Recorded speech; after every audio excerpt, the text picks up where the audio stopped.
دلاور صاحب، ڈاکٹر نے کہنا شروع کیا، کیا مطلب ہے آپ کا؟ کیا دیکھوں میں؟ وہ چیخ پڑا تھا، پلیز بات کو سمجھیں، وہ نرمی سے بولی تھی۔ دعا کریں دلاور صاحب، دعائیں تقدیر بدل سکتی ہیں۔ دلاور شدید رولنے لگا۔ اس کو کچھ نہیں ہو سکتا ڈاکٹر صاحبہ، پلیز اس کو بچا لیں۔ فوزیہ نے اس کے کندھے پر ہاتھ رکھا اور کہا، دلاور صاحب آج انیزے کو اپنے اللہ سے مانگ لیں، آج صرف اور صرف وہی آپ کی سن سکتا ہے، وہی تو ہے جو تقدیریں بدل سکتا ہے، وہی مدد کرتا ہے جب کوئی کسی کی نہیں سنتا، مالک ہے وہ ہر چیز کا، اسی کے قبضے میں ہم سب کی جان ہے۔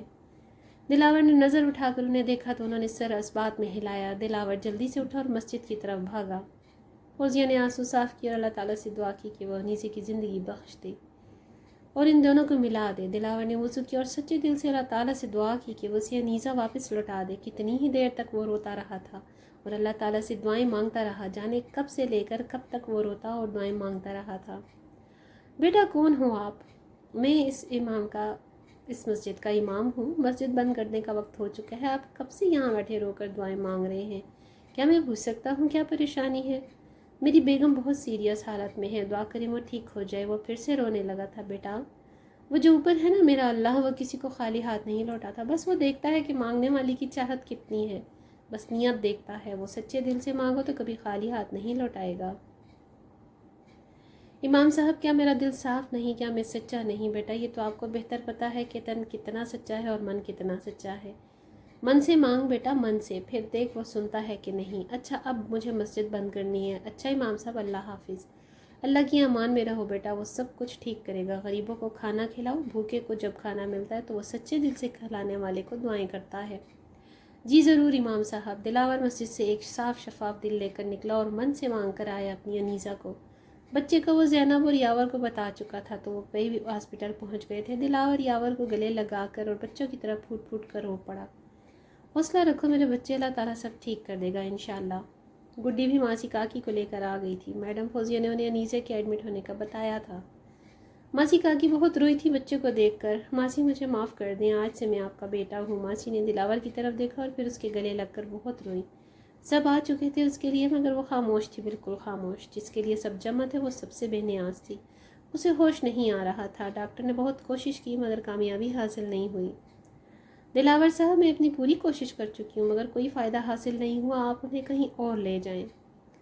ڈاکٹر کے کہنے پر وہ اسے دوسرے ہاسپٹل لے گیا۔ دن سے رات اور رات سے اگلا دن، کوئی بھی حرکت نہیں ہوئی۔ دن گزرتے جا رہے تھے مگر انیسے کو ہوش نہیں آیا۔ پھر دوسرے ہاسپٹل سے تیسرے اور تیسرے سے چوتھے ہاسپٹل۔ ایک اور دن اس کے انتظار میں گزر گیا مگر اس کو ہوش نہیں آیا۔ ڈاکٹر مجھے اپنی بیوی سے ملنا ہے۔ نہیں سر آپ نہیں مل سکتے، کسی کو بھی اندر جانے کی اجازت نہیں ہے۔ ڈاکٹر مجھے اس سے ملنے دیں، وہ میری آواز سن کر ٹھیک ہو جائے گی، مجھے پوری امید ہے، پلیز مجھے اس سے ملنے دیں۔ آپ ان کی کون ہیں؟ ڈاکٹر نے پوچھا۔ میں دلاور ہوں، انیسے کا شوہر۔ ہاں وہ کبھی ایک نام پکارتی ہیں، وہ کیا کہتی ہیں؟ انہیں ہوش نہیں ہے مگر وہ صرف اتنا کہتی ہیں، دلاور واپس آ جاؤ۔ اس کے علاوہ وہ نہ کچھ بولتی اور نہ کوئی حرکت کرتی ہے، ورنہ ہم آپ کو ضرور بتاتے اور ملواتے بھی ان سے۔ جائیں آپ مل لیں مگر ان کو زبردستی اٹھانے کی کوشش مت کریے گا، ان کی جان کو بہت خطرہ ہے۔ جی جی میں سمجھ گیا۔ دلاور کو آئی سی یو کے باہر بیٹھے 1 ماہ گزر گیا۔ وہ اندر جاتا، اسے دیکھنے کے بعد واپس آ جاتا۔ آج بھی وہ حسب معمول سے ملنے گیا۔ انیسے اللہ کا واسطہ آنکھیں کھول دو، میں مر جاؤں گا تمہارے بغیر۔ وہ اس کے پاس کھڑا اس سے باتیں کر رہا تھا۔ انیسے میری جان، ہمارا بیٹا سیر شاجل تمہارا انتظار کر رہا ہے، وہ تمہیں بہت یاد کرتا ہے اور میں بھی۔ تمہارا دلاور۔ انیسے صرف تمہارا؟ سیر دلاور تمہارے بغیر کچھ نہیں ہے، میری تمہارے بغیر کوئی اوقات نہیں ہے، میں بے اوقات ہوں انیسے۔ وہ شدت غم سے نڈھال ہو چکا تھا۔ وہ روزانہ ایسی کچھ باتیں اس سے کرتا، پھر اس کے قریب آ کر بیٹھ گیا اور اس کا ہاتھ پکڑ کر اسے بوسہ دیا تو تھوڑی حرکت محسوس ہوئی۔ دلاور حیران ہو گیا۔ ڈاکٹر ڈاکٹر، وہ خوشی سے چلایا۔ یس سر، آپ کیوں چلا رہے ہیں؟ ڈاکٹر میری انیسے نے حرکت کی ہے۔ میری جان، میری انیسے نے حرکت کی ہے، میں نے حرکت محسوس کی ہے۔ انیسے نے ہاتھ ہلایا، خوشی سے پاگل ہو رہا تھا۔ اوکے ہم چیک کرتے ہیں، آپ باہر تشریف لے جائیں۔ تھوڑی دیر کے بعد ڈاکٹر مسکراتے ہوئے باہر آئے۔ مبارک ہو دلاور صاحب، وہ بہتری کی طرف بڑھ رہی ہیں، یہ ایک معجزہ ہے، ورنہ تو لوگ سالوں ایسے ہی پڑے رہتے ہیں۔ یا اللہ تیرا شکر ہے۔ وہ فوراً مسجد کی طرف بھاگا۔ شکرانے کے نفل ادا کرنے کے بعد غریبوں میں کھانا تقسیم کرنے چلا گیا۔ اب اسے وہ غریب گندے نہیں لگتے تھے بلکہ وہ خود بھی ان کے ساتھ ہی بیٹھ کر کھانا کھا لیتا۔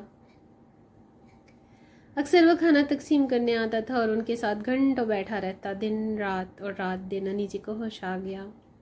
دلاور کو دیکھ کر وہ ڈر گئی۔ اب اور یہاں میں نے کچھ نہیں غلط کیا، میں بے قصور ہوں، مجھے مارنا مت۔ ارے نہیں پاگل، میں سب جانتا ہوں۔ کیا جانتے ہیں آپ؟ وہ واقعی بہت خوفزدہ تھی۔ انیزے وہ اس کے قریب ہوا تو وہ ڈر کے پیچھے ہو گئی۔ میرے قریب مت آنا، میں نے کچھ غلط نہیں کیا، میں چلی جاؤں گی۔ وہ رونے لگی تھی۔ مجھے معاف کر دو، میں بہت شرمندہ ہوں۔ کیا کہاں نہیں تلاش کیا میں نے تمہیں؟ وہ رو پڑا تھا۔ میں تمہارے بغیر کچھ نہیں ہوں انیزے، مجھے معاف کر دو، آئندہ کچھ غلط نہیں کروں گا۔ وہ حیرانگی سے اسے دیکھ رہی تھی۔ آپ کیوں آئے ہیں یہاں؟ چلے جائیں، میں آپ کی کچھ نہیں لگتی، جائیں یہاں سے۔ انیزے میری بات تو سنیں، مجھے معاف کر دو، میں نے جو بھی کیا اللہ پاک کا واسطہ مجھے معاف کر دو۔ نہیں، میں کون ہوتی ہوں معاف کرنے والی؟ میری کیا اوقات ہے؟ وہ ڈرتے ڈرتے بولی۔ ایسا مت کہو، میری کوئی اوقات نہیں تمہارے بغیر۔ وہ عجیب نظروں سے اسے دیکھ رہی تھی۔ کنزا شازل کو گود میں اٹھا کر گھوم رہی تھی، بالکل اپنی پھپھو پہ گیا ہے۔ وہ خوش ہو کر بولی۔ انیزے نے بچے کو دیکھا، بیٹا ہے ہمارا، دلاور نے کہا تو وہ مسکرا دی۔ ہاں یہ میرا بچہ ہے، میرا، بس میرا، وہ پریشانی سے بولی۔ گود میں بچہ لے کر اسے بہت سارا پیار کیا۔ دلاور باہر چلا گیا۔ انیزے ابھی ٹھیک نہیں تھی۔ زینب نے انیزے کا بہت خیال رکھا، وہ بالکل ٹھیک ہو گئی تھی۔ دلاور تو ایک لمحے کے لیے بھی اس سے دور نہیں ہوتا تھا، لیکن وہ بولتی نہیں تھی۔ روح پر لگے زخم اتنی جلدی نہیں بھرتے۔ میڈم فوزیہ ملنے آئی تو بس اتنا ہی بولی۔ انیزے میں نے اس شخص کو تمہارے لیے روتے دیکھا ہے، ہو سکے تو اسے معاف کر دینا، اسے اس کی اوقات اللہ پاک نے دکھا دی ہے، اور تم بہت نیک ہو، اپنی زندگی اور بچے کے لیے اسے معاف کر دو۔ اپنے ہر گناہ کی معافی مانگی تھی اس نے انیزے سے، لیکن وہ کچھ بولتی ہی نہیں تھی۔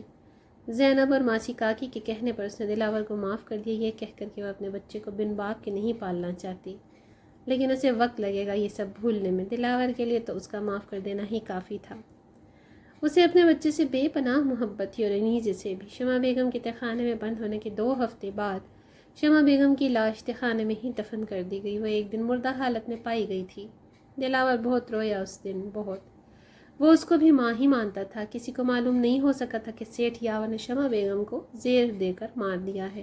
وہ بہت مطمئن ہو گئے تھے، جو برا تھا اسے اس کے کیے کی سزا مل گئی۔ اب سب کو اپنی اپنی اوقات کا اندازہ ہو چکا تھا کہ اصل اوقات تو رشتوں کی ہوتی ہے، نہ کہ مال و دولت کی۔ زندگی پھر سے اچھے انداز سے گزرنے لگی ہے، لیکن ابھی بھی شمع بیگم جیسی عورتیں، یاور جیسے دل پھینک مرد، اور دلاور جیسے ذہنی مریضوں سے بھری پڑی ہے دنیا۔ جس نے بھی بچانا ہے اپنے آپ کو خود بچانا ہے، ورنہ یہ جال تو شکاری ہر جگہ بچھا کر بیٹھے ہیں شکار کی تلاش میں۔